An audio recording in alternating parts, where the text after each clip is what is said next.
Chapter 29, Why Nobody Can See God.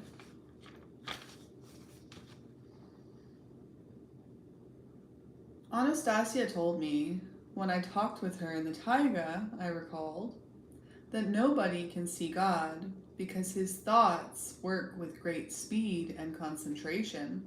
But I'm thinking, why doesn't he slow them down so people can get a good look at him? The old man raised his walking stick and pointed it at a passing cyclist. Look there, Vladimir. Look how the bicycle wheels turn. The wheel has spokes, but you can't see them. There are they. They are there, and you know it. But the speed of rotation does not allow you to see them. Or put it another way, the pace of your thinking and your visual perception does not allow you to see them. If the cyclist goes slower, you will see the spokes of the wheel, albeit blurred. If he stops altogether, you will see them clearly, but the cyclist himself will fall off. He won't get to his destination because of his stopping. And for what? Just to let you see that the spokes are there? But where does that take you? Has anything changed in you or around you? The only thing you'll know for certain is the spokes exist, and that's it. The cyclist, of course, can always get up and continue his journey, but others may want to see, which means he'll have to stop and fall again and again. And for what? Well, so I can get a good look at him just once. And what will you see? After all, a cyclist lying on the ground isn't a cyclist anymore. You will have to imagine what he looked like. Just so, a God who changes the pace of his thinking is no longer God. Wouldn't it be better for you to learn how to accelerate your own thinking? Imagine yourself talking with someone who has a slow time getting what you're saying. Doesn't that irritate you? Isn't it a pain slowing down your own pace of thought to his level? You're right if you adapt yourself to a fool's pace. You become a fool yourself. So, in order for us to see God, he would have to slow down his own thinking to our pace and become as one of us. But when he does this, sending us his sons, the crowd looks at them and says, "You aren't God. You aren't even the Son of God. Just a pretender. Perform a miracle or we'll nail you to a cross." But why shouldn't God's Son perform a miracle, I questioned. At least so the non-believers would back off and not crucify him. Miracles do not convince non-believers. They only tempt them, came the reply. And those who perform miracles are burnt at the stake under cries of, "Burn the manifestation of the dark forces." Besides, just look around you. God's miracles abound in countless numbers. The sun rises every day, and then there's the moon at night. An insect on a blade of grass is a miracle after all, not to mention a tree. Here we are, the two of us, sitting under a tree. Who could think up a more perfect mechanism than a tree like this? These are particles of his thought. All the materialized living forms scurrying beneath our feet, flying above our heads in the ethereal blue, singing for us, caressing our bodies with a ray of warmth. These are all his. They are all around us, made for us. But are there that many people who are able not only to see, but to feel and realize the significance of all this? Maybe not even to improve, but simply to use and keep from distorting or destroying these living marvels of creation? As for his sons, they have one purpose: to raise people's conscious awareness by their words, slowing down their own thinking, even at the risk of being misunderstood themselves. But Anastasia emphasized that just speaking words was not enough to raise man's conscious awareness to a meaningful level. I too think that mankind has uttered an enormous number of different words, but what do they mean? The earth all around us is full of unhappy lives, and it may even suffer a global disaster. Quite right. When the words do not come from the heart, when the threads linking them to the soul are torn apart, then the words are empty, imageless, faceless. Our granddaughter, Nastenka, is capable of creating images, not just in every word, but in the sound of every letter of the alphabet. Now, the earth-dwelling teachers, his sons, that are in the flesh today, will attain such a degree of power that the human spirit will outshine the darkness. Sons, teachers, what have they got to do with it? Aren't the abilities hers alone? She will share them. In fact, she is already sharing them. Look here, you've even been able to write a book. Readers have flooded the world with poems, and new songs have been sung. Have you heard the new songs? Yes, I have. So this will be multiplied many times with your religious teachers just as soon as they come into contact with the book. And where you see simply words, they will feel the living images, and the power will be magnified multifold in them. They will feel it, but what about me? What am I, completely devoid of feeling? If so, why did she talk with me and not with them? Because you are incapable of distorting what you hear, and there is nothing you have of your own already that you can mix with it. On a clean sheet of paper, the word is set forth more clearly. But not to worry, your thought will accelerate too. Okay, let it accelerate in me too, so I don't lag behind the others. I guess everything you say must be right. Here in Russia, there's the leader of one religious community. The community settlers refer to him as their teacher, who told his followers to read the book about Anastasia. It will set your hearts on fire, he told them, and many of his followers went out and bought the book. So that means he understood. He felt something. And that is why he helped Anastasia and you. And did you ever thank him for his help? I've never met him. You can say thank you in your heart. Silently, you mean? Who's going to hear that? The one who listens with his heart will hear it. There's another element here. He said the book was really good, Anastasia too, but he went on to say that I wasn't a real man, that I wasn't a true male of the species. Anastasia didn't meet with a real man, he said. I saw this myself on TV, and then read it in the papers. And what would you say you were, Mr. Perfection? Well, perfection, I admit, is stretching it. Then you need not be offended. You can work toward becoming perfect. You can work toward being perfect. My granddaughter will help you. Those whom love is capable of uplifting can rise to the heights. It's not even meant for everyone to grasp the whys and the wherefores. An extraordinary speed of thinking is required for that. What about your thought? What speed does it operate at? You don't find it tiresome talking with me? The thinking speed of anyone who leads a lifestyle such as ours is always significantly greater than that of people in the technocratic world.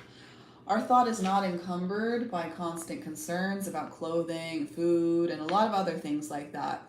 But I don't find it tiresome talking with you, thanks to my love for my granddaughter. She wanted me to talk with you, and I am glad to do something for her. And what is the pace of Anastasia's thinking? The same as yours and your father's? Anastasia's is greater. By how much? By what ratio? What she can process in 10 minutes, let's say. How long would that take you? To make sense of what she can process in a second, we would require several months.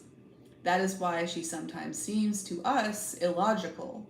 That is why she is utterly alone. That is why we can't be of any significant help to her. Why we can't grasp right off the logic behind her actions. My father has completely given up conversation altogether. He keeps trying to match her pace of thinking so he can help her.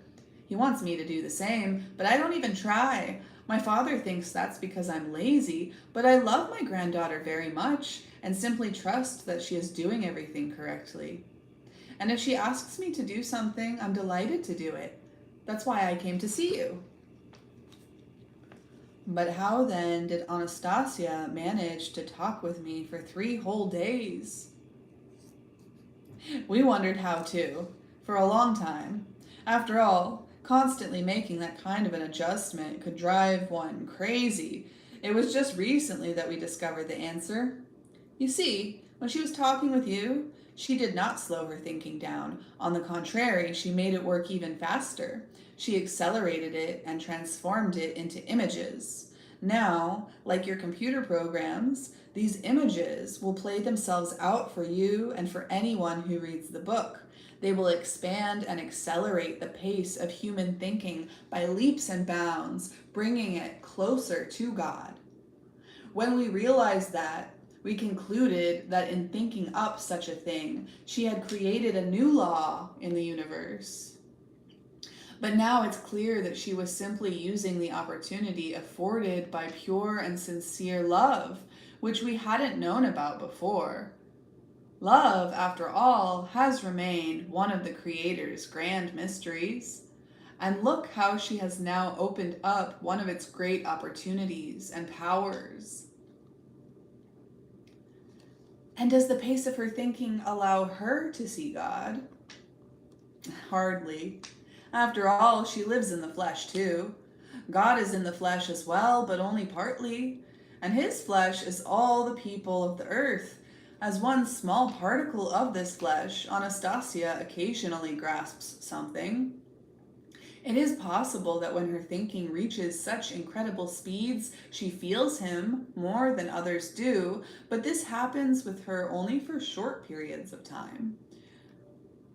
And what does it give her? In a matter of seconds. In a matter of a second.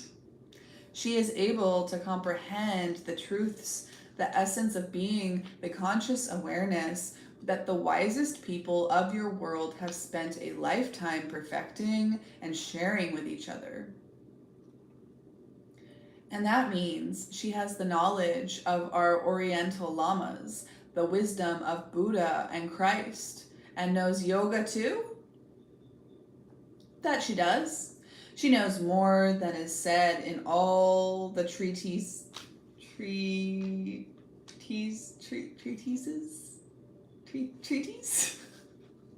passed down to your world today, but she still considers them to be insufficient, since there is no universal harmony among those living on the earth today, and the march towards global disaster continues.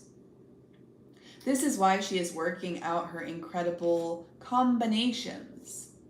She is saying, enough of teaching people dogmas, enough of tempting them with Adam and Eve's apple. They must be enabled to feel, really feel what man once felt, what he was capable of, and who he was.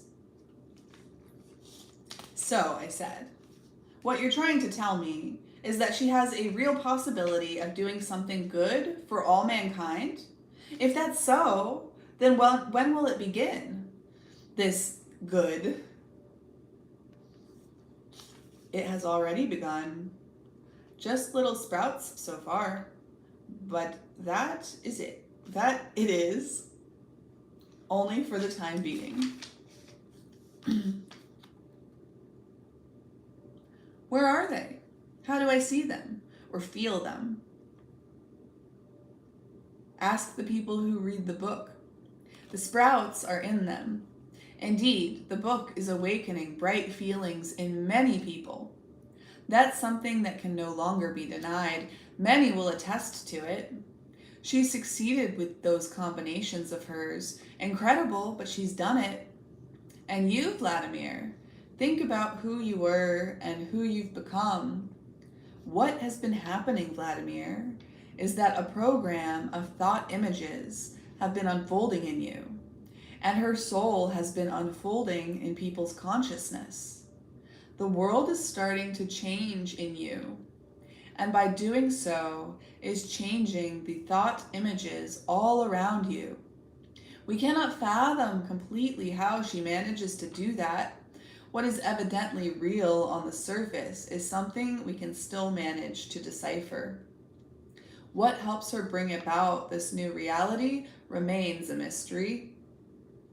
Naturally, one can make vigorous efforts to delve into it, but we should be wary of taking away from the marvelous reality that is unfolding before our eyes. A breathtaking dawn of a new day is something to be admired. Once you begin analyzing the whys and wherefores, instead of elation, all you get is excavation, which doesn't lead to anything and doesn't change anything. Golly, I didn't realize it was so far out, so complex. I was still hoping that Anastasia was just a simple recluse, only extraordinarily kind, beautiful, and a little naive. You see what I mean? You mustn't go digging around and knocking your brains out. If it's all too complex, then let her remain for you a kind and beautiful recluse, since that's the image you have of her. Others will see something different. You've been given what you've been given. That's all your consciousness has room for at the moment. That is perfectly well and good. Just try to admire the dawn if you can. That's the most important thing of all.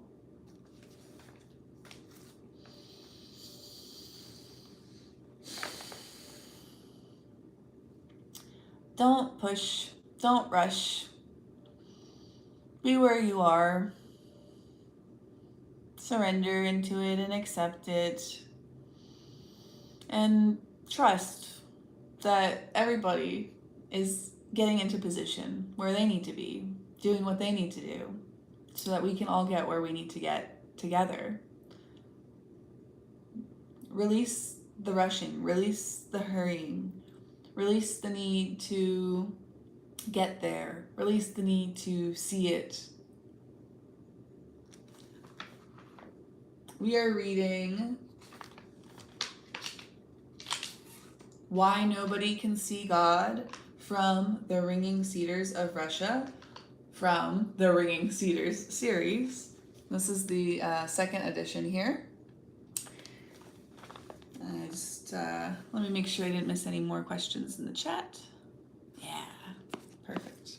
So again, release the control, release the need to get somewhere faster, and go watch the sunrise. How do you watch a sunrise? You enjoy the experience. You know it's a beneficial experience. You know it's physically, spiritually, emotionally, mentally beneficial. You know that there's like logical reasons why we know that watching a sunrise is a therapeutic, useful, beneficial thing for us, right? But we don't sit there and watch a sunrise and be like, how do I get to the end? How do I succeed? How do I achieve the seeing of the sunset? It's not something you want to accomplish. It's something you want to experience. It's something you want to unfold. It's something you want to allow to unfold around you. So whether it's a metaphorical sunrise or a literal sunrise, what did he say? Just try to admire the dawn. Thank you so much for being here today. I hope that you all have a wonderful rest of your day, whatever time it is, wherever y'all are at today, whenever this video is finding you. I look forward to checking in with y'all tomorrow. Love, light, peace, and personal responsibility. I'll see you there. Aboop.